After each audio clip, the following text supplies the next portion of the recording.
नमस्कार, ANB news पर आप सबका स्वागत है। मैं हूं आपके साथ कर्ण जोशी। अगर आपको या आपके परिवार में किसी को भी कोरोना वायरस के लक्षण दिखाई देते हैं तो आप इसे नज़रअंदाज मत करें और तुरंत कोरोना वायरस का टेस्ट करवाएं, क्योंकि यह देखने में आया है कि देश में कोविड-19 से मरने वालों का जो आंकड़ा बढ़ रहा है उसकी एक वजह यह भी है कि कई लोग सही वक्त पर टेस्ट नहीं करवाते, अपना इलाज नहीं करवाते और इसे नज़रअंदाज करते हैं। एएनबी न्यूज़ आपसे रिक्वेस्ट करता है कि अगर आपको कोरोना के कोई भी लक्षण दिखाई दें तो अपना टेस्ट करवाएं और इस वायरस को जड़ से मिटाने में हमारी सहायता करें।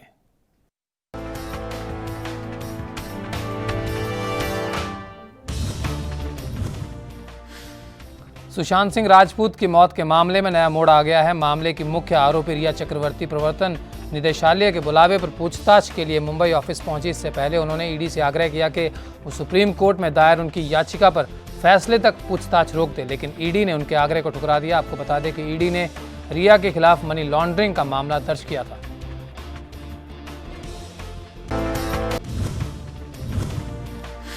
तो वहीं रिया के अलावा ईडी ने शनिवार को सुशांत सिंह राजपूत के दोस्त सिद्धार्थ पिठानी को भी पूछताछ के लिए बुलाया है। ईडी इससे पहले सुशांत सिंह राजपूत के house manager Samuel Miranda, Sushant के चार्टर्ड अकाउंटेंट रहे संदीप श्रीधर और रिया चक्रवर्ती के सीए रितेश शाह से पूछताछ कर चुका है। दरअसल सुशांत सिंह राजपूत की मौत के मामले में ईडी ने 15 करोड़ रुपए के लेन देन को लेकर मनी लॉन्ड्रिंग का केस दर्ज किया और यह रुपए सुशांत के खाते से निकाले गए।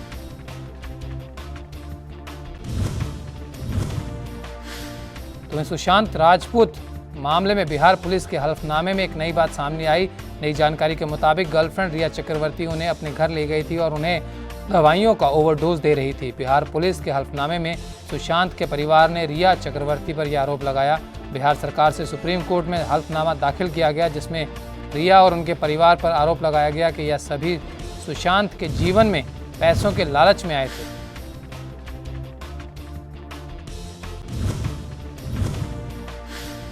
वहीं रिया पर आरोप लगाते हुए बिहार सरकार ने सुप्रीम कोर्ट में हलफनामा दाखिल किया। बिहार पुलिस ने रिया चक्रवर्ती और उसके परिवार के सदस्यों के सुशांत सिंह राजपूत के संपर्क में आने को उनके पैसे को हड़पने का एकमात्र मकसद बताया। बिहार पुलिस ने यह भी कहा कि बाद में रिया और उनके परिवार ने सुशांत की मानसिक बीमारी की झूठी तस्वीर तैयार कर दी।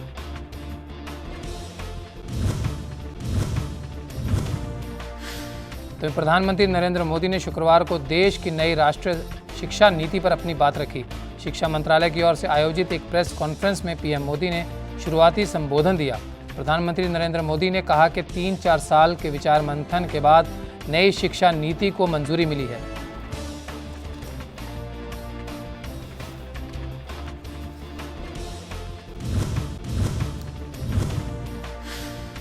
पीएम मोदी ने कहा कि आज इस नीति का कोई विरोध नहीं कर रहा है, क्योंकि इसमें कुछ भी एक तरफा नहीं है। अब लोग सोच रहे हैं कि इतने बड़े रिफॉर्म को ज़मीन पर कैसे उतारा जाएगा। पीएम मोदी ने कहा कि यह सिर्फ कोई सर्कुलर नहीं बल्कि एक महायज्ञ है जो नए देश की नींव रखेगा और नई सदी तैयार करेगा।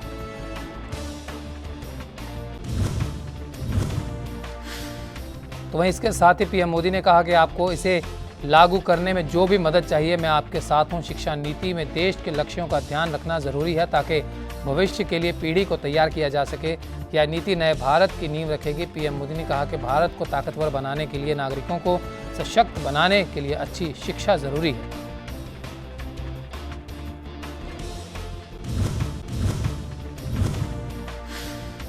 जम्मू कश्मीर के पूर्व उपराज्यपाल गिरीश चंद्र मुर्मू को देश का नया कैग नियुक्त किया गया है। केंद्र की मोदी सरकार ने गुरुवार को इसका नोटिफिकेशन जारी किया। वह राजीव महर्षि की जगह लेंगे। राजीव महर्षि को साल 2017 में कैग नियुक्त किया गया था। उनका कार्यकाल 3 साल का रहा।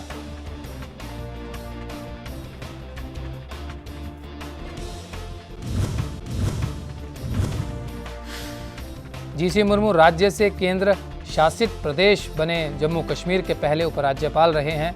60 साल के गिरीश चंद्र मुर्मू 1985 बैच के आईएएस अधिकारी हैं और वह गुजरात कैडर के अफसर हैं। जीसी मुर्मू ने 31 अक्टूबर 2019 को जम्मू कश्मीर के पहले एलजी के रूप में कार्यभार संभाला था। उन्होंने बुधवार को इस्तीफा दे दिया था। उनका कार्यकाल 9 महीने का रहा। गिरीश चंद्र मुर्मू ओडिशा के सदूरगढ़ के रहने वाले हैं। उन्होंने यूनिवर्सिटी ऑफ बर्मिंघम से एमबीए की पढ़ाई की। जम्मू कश्मीर का उपराज्यपाल बनने से पहले जीसी मुर्मू वित्त विभाग में व्यय विभाग के सचिव थे। तो वहीं अमेरिका के विदेश मंत्री माइक पॉम्पियो ने विदेश मंत्री एस जयशंकर से फ़ोन पर बात की। अमेरिकी विदेश मंत्रालय के मुताबिक दोनों देशों के विदेश मंत्रियों के बीच हुई इस वार्ता में द्विपक्षीय संबंधों और बहुपक्षीय सहयोग पर चर्चा हुई। अमेरिकी विदेश मंत्रालय के मुताबिक दोनों नेताओं ने इस साल के अंत तक मंत्री स्तर की वार्ता के लिए सहमति व्यक्त की। मंत्री स्तर की इस वार्ता में दोनों देशों के दो मंत्री शामिल होंगे। तो वहीं अमेरिकी विदेश मंत्रालय की ओर से बताया गया कि दोनों नेताओं के बीच अफगानिस्तान में शांति प्रक्रिया का समर्थन करने और अन्य अंतर्राष्ट्रीय मुद्दों के साथ ही कोरोना महामारी का मुकाबला करने और हाल ही में क्षेत्र को अस्थिर करने वाले मुद्दों पर भी चर्चा हुई। माइक पॉम्पियो और एस जयशंकर ने इंडो पैसिफिक रीजन के साथ ही दुनिया में शांति, समृद्धि और सुरक्षा के लिए भारत और अमेरिका के संबंधों की मजबूती पर जोर दिया। पड़ोसी देश श्रीलंका के संसदीय चुनाव की काउंटिंग के शुरुआती रुझान वहां के पीएम महिंद्रा राजपक्षे की पार्टी SLPP को स्पष्ट बहुमत मिलता दिखाई दे रहा है, जिसके बाद प्रधानमंत्री नरेंद्र मोदी ने अपने श्रीलंकाई समकक्ष महिंद्रा राजपक्षे को फोन कर उनकी चुनावी जीत के लिए बधाई दी है। फोन पर दोनों नेताओं के बीच हुई बातचीत के बाद दोनों नेताओं ने भी इस बारे में ट्वीट किया।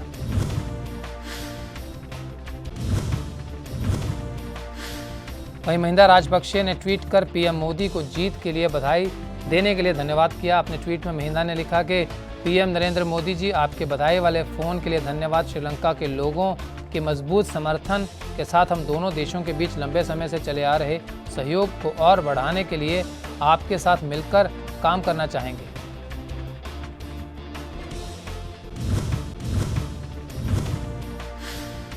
राजपक्षे के ट्वीट के बाद पीएम मोदी ने एक बार फिर ट्विटर पर भी उन्हें जीत की बधाई दी। राजपक्षे ने ट्वीट को रीट्वीट करते हुए पीएम मोदी ने लिखा कि धन्यवाद प्रधानमंत्री महिंद्रा राजपक्षे, आपसे बात करके खुशी हुई।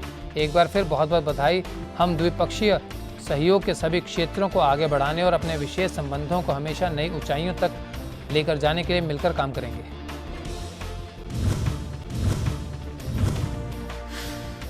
लेबनान की राजधानी बेरूत में हुए धमाके में जर्मनी के दूत की मौत हो गई। जर्मन विदेश मंत्री हेइको मास ने कहा कि विदेश मंत्रालय में काम कर रही एक महिला की मौत हो गई। यह महिला धमाके वाली जगह पर स्थित अपार्टमेंट में रहती थी।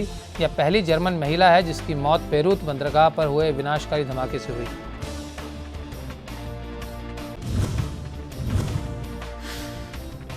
वहीं भारतीय विदेश मंत्रालय के प्रवक्ता के मुताबिक बेरूत धमाके में 5 भारतीय भी घायल हो गए। राहत की बात है कि 5 को मामूली चोटें आई। बेरूत धमाके में अब तक 135 लोगों की मौत हो चुकी है, जबकि 1000 से अधिक लोग घायल हैं। पूरा बंदरगाह और आसपास का इलाका तबाह हो गया है। लेबनान सरकार ने विनाशकारी विस्फोट की जांच करने का वादा किया और पोर्ट अधिकारियों को घर में नजरबंद कर दिया। वहीं इस बीच फ्रांस के राष्ट्रपति इमैनुअल मैक्रोन बेरूत पहुंचे। लेबनान की मदद के लिए फ्रांस और अन्य देशों ने आपातकालीन सहायता और रेस्क्यू के लिए अपनी टीमें भेजी हैं। आर्थिक संकट से जूझ रहे लेबनान को अब फिर से अपने पैरों पर खड़ा होने के लिए अंतर्राष्ट्रीय मदद की जरूरत होगी। दूसरी तरफ लेबनानी सेना के बुलडोजर मलबे को हटाने की कोशिश कर रहे हैं। बेरूत के ध्वस्त बंदरगाह के आसपास की सड़कों को फिर से खोलने के लिए गुरुवार को मुहिम चलाई गई।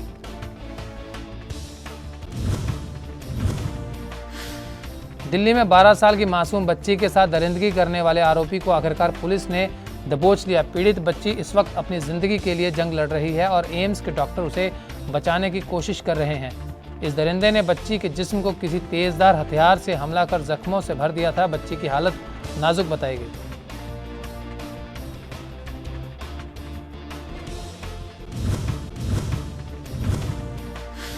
वहीं ज्वाइंट सीपी शालिनी सिंह ने बताया कि बच्ची के साथ हैवानियत करने वाले आरोपी को गिरफ्तार कर लिया गया। आरोपी दिल्ली के मंगोलपुरी का रहने वाला है। वह एक फैक्ट्री में काम करता है। वह वर्ष 2006 में हत्या की एक वारदात को अंजाम दे चुका है। साथ ही वह लूटपाट भी करता है, जिसके खिलाफ पहले से कई मुकदमे दर्ज हैं। जेसीपी के मुताबिक पीड़ित बच्ची ने उसे लूटपाट करते हुए देख लिया था, इसलिए उस दरिंदे ने बच्ची के साथ यह हैवानी थी।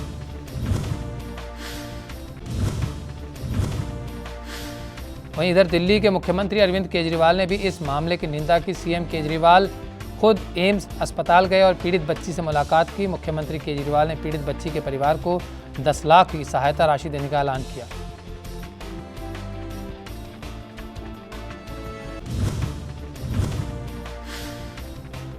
तो वहीं देश में एक बार फिर से कोरोना महामारी का बड़ा धमाका हुआ है। बीते दिन 24 घंटे में सबसे ज़्यादा 62,170 नए कोरोना केस सामने आए, जबकि वायरस की चपेट में आने से 899 लोगों की मौत हो गई।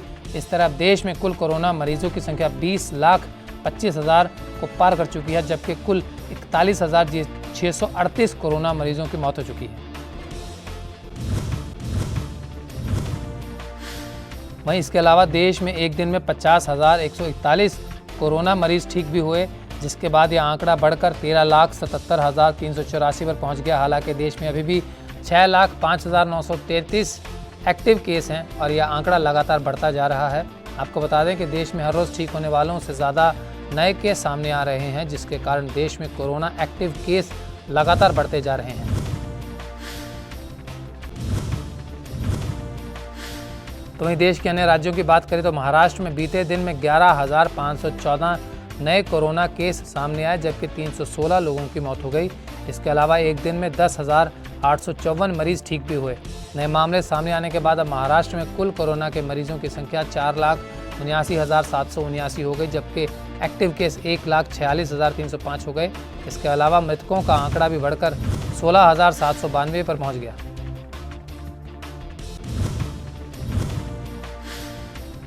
तो वहीं अगर बात करें राज्यों की तो तमिलनाडु में एक दिन में कोरोना के 5,684 नए मामले दर्ज किए गए, जबकि 110 लोगों की मौत हुई।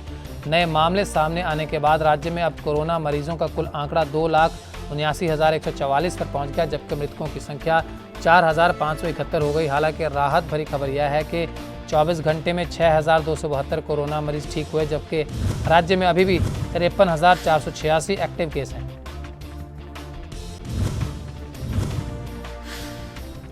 इसी तरह आंध्र प्रदेश की बात करें तो यहाँ 24 घंटे में 10,328 कोरोना मरीज सामने आए, जबकि 72 लोगों की मौत हो गई। राज्य में कुल कोरोना केस 1,96,799 हैं, जबकि 1,753 कोरोना मरीज दम तोड़ चुके हैं। राज्य में एक दिन में 8,516 मरीज ठीक हुए, जबकि 82,166 एक्टिव केस हैं। आंध्र प्रदेश में इलाज के बाद अब तक 1,12,000 मरीज ठीक हुए।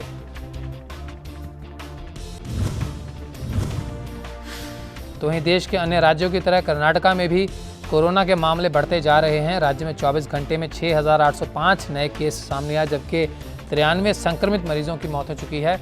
इस तरह अब राज्य में 1,58,254 कोरोना मरीज हैं। हालांकि इसमें 75,067 एक्टिव केस हैं और 80,281 मरीज ठीक हो चुके हैं। इसके अलावा 2,897 मरीजों की मौत भी हुई। तो वहीं देश की राजधानी दिल्ली की बात करें तो यहाँ एक दिन में 1,299 नए कोरोना मरीज सामने आए, जबकि 15 लोगों की मौत हो गई। राजधानी दिल्ली में इस समय 10,348 एक्टिव केस हैं और 1,27,124 मरीज ठीक हो चुके हैं। बीते दिन राज्य में 1,008 कोरोना मरीज ठीक हुए। वहीं अगर कुल मरीजों की बात करें तो राजधानी में अब तक 1,41,531 लोग वायरस की चपेट में आ चुके हैं, जबकि 4,050 लोग अपनी जान गंवा चुके हैं। वहीं उत्तर प्रदेश की बात करें तो यहाँ बीते दिन 4,586 नए कोरोना केस सामने आए, जबकि 61 लोगों की मौत हो गई। नए केस सामने आने के बाद राज्य में कुल कोरोना मरीजों की संख्या 1,08,974 हो गई, जबकि एक्टिव केस 43,654 हैं। इसके अलावा राज्य में अब तक कोरोना से कुल 1,918 मरीजों की मौत हो चुकी है, जबकि इलाज के बाद 63,402 कोरोना मरीज ठीक हो चुके हैं। बीते दिन राज्य में 2,844 मरीजों को अस्पतालों से छुट्टी मिल चुकी है।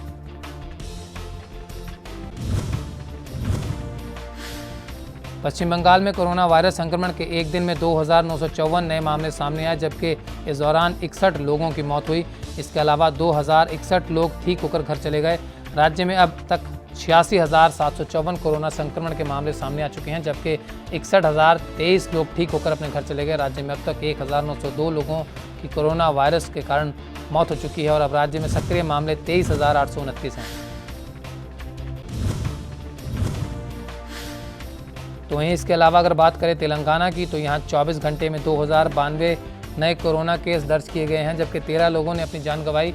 इस तरह राज्य में कुल कोरोना मरीजों की संख्या 73,050 हो गई है, जबकि मृतकों की मौत का आंकड़ा 599 पर पहुंच गया है। इसके अलावा अगर ठीक होने वाले मरीजों की बात करें तो 24 घंटे में 1,299 मरीज ठीक हुए, जिसके बाद यह आंकड़ा 52,103 पर पहुँच गया। मौजूदा समय में 20,358 कोरोना एक्टिव केस हैं।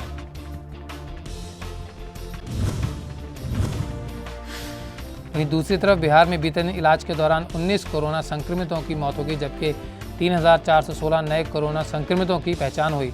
अब तक 388 कोरोना मरीजों की मौत हो चुकी है। प्रदेश में अब तक 68,148 संक्रमित मरीजों की पहचान हो चुकी है, जबकि 43,820 संक्रमित मरीज स्वस्थ हो चुके हैं। बीते दिन राज्य में 1,450 मरीज ठीक हुए। राज्य में अब तक 23,939 एक्टिव केस हैं।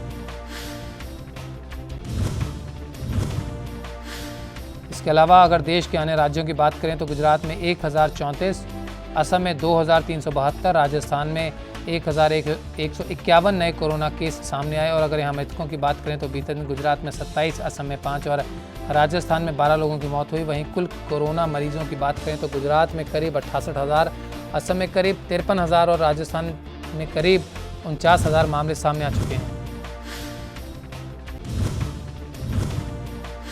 तो देश के बाद अगर विश्व की बात करें तो पूरे विश्व में अब तक 1,92,61,000 से ज़्यादा लोग कोरोना वायरस की चपेट में आ चुके हैं, जबकि 7,17,000 से ज़्यादा मरीजों की मौत हो चुकी है। हालांकि राहत भरी खबर यह है कि इलाज के बाद 1,23,63,000 से ज़्यादा मरीज ठीक हो चुके हैं। लेकिन चिंता की बात यह है कि अब हर रोज़ करीब 2.5 लाख से ज़्यादा नए कोरोना के केस सामने आ रहे हैं और रोज़ाना 6,000 से ज़्यादा लोगों की मौत हो रही है। वहीं कोरोना संक्रमण से सबसे ज़्यादा प्रभावित अमेरिका है, जहां 50,32,000 से ज़्यादा लोग वायरस की चपेट में आ चुके हैं और 1,62,804 लोगों की मौत हो चुकी है। बीते दिन की बात करें तो अमेरिका में 24 घंटे में 58,611 नए मामले सामने आए, जबकि 1,203 लोगों की कोरोना से मौत हो गई। आपको बता दें कि इस समय अमेरिका में 22,92,000 से ज़्यादा एक्टिव केस हैं और 25,76,000 से ज़्यादा मरीज ठीक हो चुके हैं।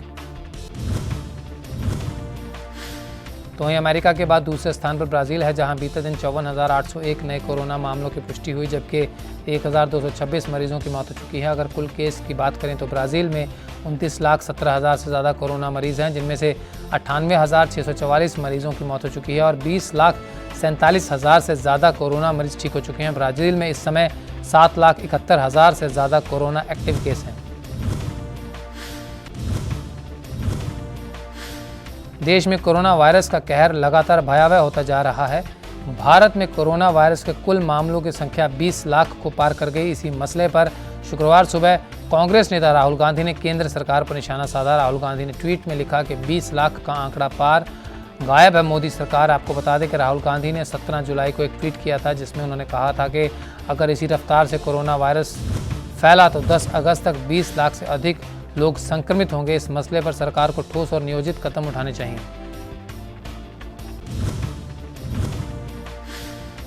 राहुल ने जब यह ट्वीट किया था तब देश में 10 लाख कोरोना केस का आंकड़ा पार हो चुका था और अब राहुल गांधी की बात सही साबित हुई। 8 अगस्त को ही कोरोना वायरस का आंकड़ा 10 लाख को पार कर गया। गौरतलब है कि देश में अब कोरोना वायरस के फैलने की रफ्तार काफ़ी तेज़ हो गई। पिछले कई दिनों में हर रोज़ 50,000 से अधिक केस सामने आ रहे हैं।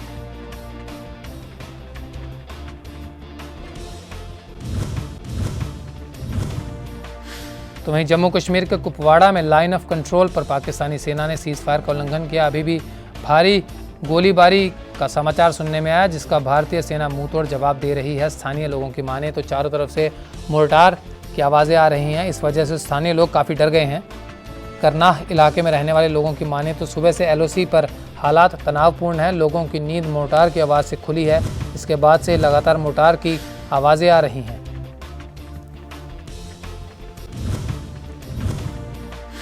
वहीं सूत्रों के मुताबिक नौगाम सेक्टर में LOC पर पाकिस्तान ने मोर्टार दागे। इसके अलावा छोटे हथियारों से फायरिंग भी की गई। पाकिस्तानी सेना की इस कायराना हरकत का भारतीय सेना मुंहतोड़ जवाब दे रही है। वहीं सीज़ फायर उल्लंघन के दौरान जानमाल के नुकसान की खबर नहीं है। इससे पहले 1 अगस्त को पाकिस्तान ने जम्मू कश्मीर के पुंछ जिले के कस्बा करनी सेक्टर और बालाकोट सेक्टर में संघर्ष विराम का उल्लंघन किया था।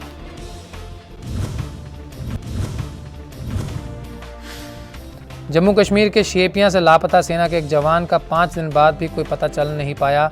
राइफलमैन शाकिर मंजूर अपने परिवार के साथ ईद मनाने के लिए जम्मू कश्मीर गए थे। वह 2 अगस्त की शाम से लापता हैं। शाकिर 162 बटालियन का हिस्सा हैं। जवान की तलाश में शेपियां में आज सुबह सुरक्षा बलों ने तलाशी अभियान शुरू किया।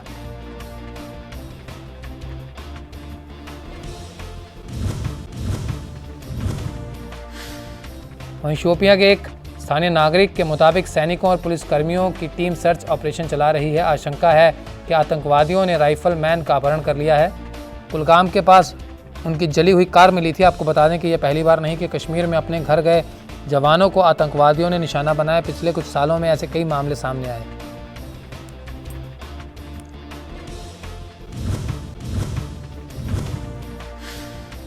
राजस्थान के सियासी दंगल में अब हर किसी का इंतजार विधानसभा के सत्र पर है। इस बीच सचिन पायलट गुट की ओर से गहलोत कैंप पर बड़ा आरोप लगाया गया। दावा किया गया कि जैसलमेर के सूर्यगढ़ होटल में जो विधायक और मंत्री रुके हैं उनका फ़ोन टैप किया जा रहा है। यह दावा करते हुए कुछ कागज़ भी जारी किए गए। सचिन पायलट गुट की ओर से कहा गया कि होटल सूर्यगढ़ में 4 जैमर लगाए गए हैं। होटल में रिसेप्शन ही जगह एक ऐसी है जहां पर फ़ोन पर बात करना संभव है। सूत्रों के मुताबिक हर संदिग्ध विधायक पर नज़र रखी जा रही है और वो किससे बात कर रहे हैं।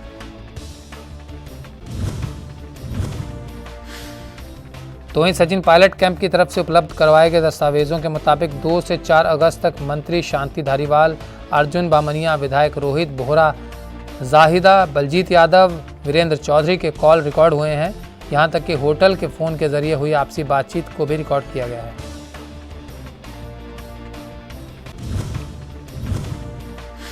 तो वहीं आरजेडी ने चुनाव आयोग से मांग की है कि अगर कोविड-19 महामारी के दौरान ही बिहार विधानसभा चुनाव होने हैं तो ईवीएम के बदले बैलेट पेपर का इस्तेमाल किया जाना चाहिए। आरजेडी के राष्ट्रीय महासचिव अब्दुल बारी सिद्दीकी ने 30 जुलाई को चुनाव आयोग को लिखे पत्र में सुझाया कि अगर बिहार में महामारी के दौरान विधानसभा चुनाव होते हैं तो बैलेट पेपर का इस्तेमाल होना चाहिए, क्योंकि रिसर्च के मुताबिक यह पता चला है कि कोरोना वायरस प्लास्टिक और धातु पर कई दिनों तक सक्रिय रहते हैं।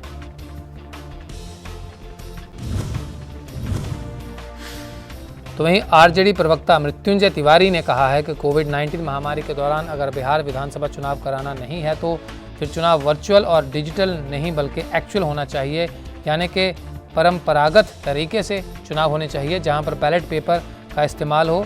आपको बता दें कि चुनाव आयोग ने बिहार के सभी राजनीतिक दलों से महामारी के दौरान विधानसभा चुनाव कराने को लेकर उनकी राय मांगी थी। इसी को लेकर आरजेडी की तरफ से यह राय दी गई है।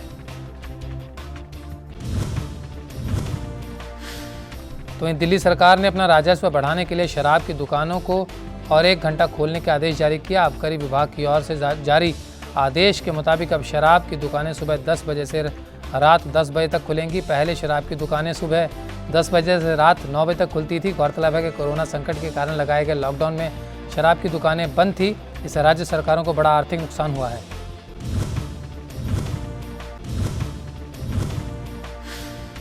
आपको बता दें कि दिल्ली में शराब की बिक्री से राज्य सरकार को हर महीने करीब 500 करोड़ रुपए का राजस्व मिलता था, लेकिन लॉकडाउन की वजह से यह राजस्व आना बंद हो गया। इसके बाद राज्य सरकारों ने केंद्र सरकार से शराब की दुकानें खोलने की अपील की थी। मई में शराब की दुकानें खोलने की इजाज़त दे दी गई थी।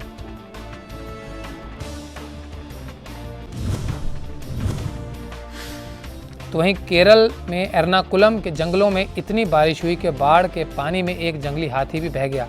पेरियार नदी में इस हाथी का शव बहते लोगों ने देखा तो इसे एर्नाकुलम के पास नेरिया मगलम इलाके में निकाला गया। राज्य में वायनाड इलाके में भी बाढ़ के हालात बने हुए हैं। लगातार बारिश हो रही है और नदियां उफान पर हैं। पनामारम इलाके में सैकड़ों लोग फंसे हुए हैं।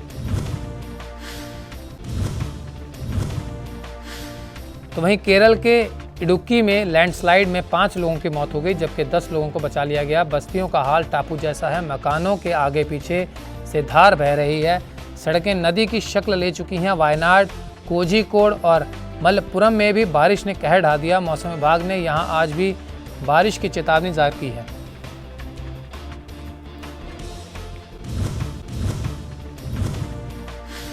तो वहीं कर्नाटक में भी बाढ़ और बारिश कहर बरपा रही है। बेगामी इलाके में सैकड़ों एकड़ के खेतों में पूरी तरह से पानी भर गया है और फसल बर्बाद हो गई है। किसानों को भारी नुकसान हुआ है।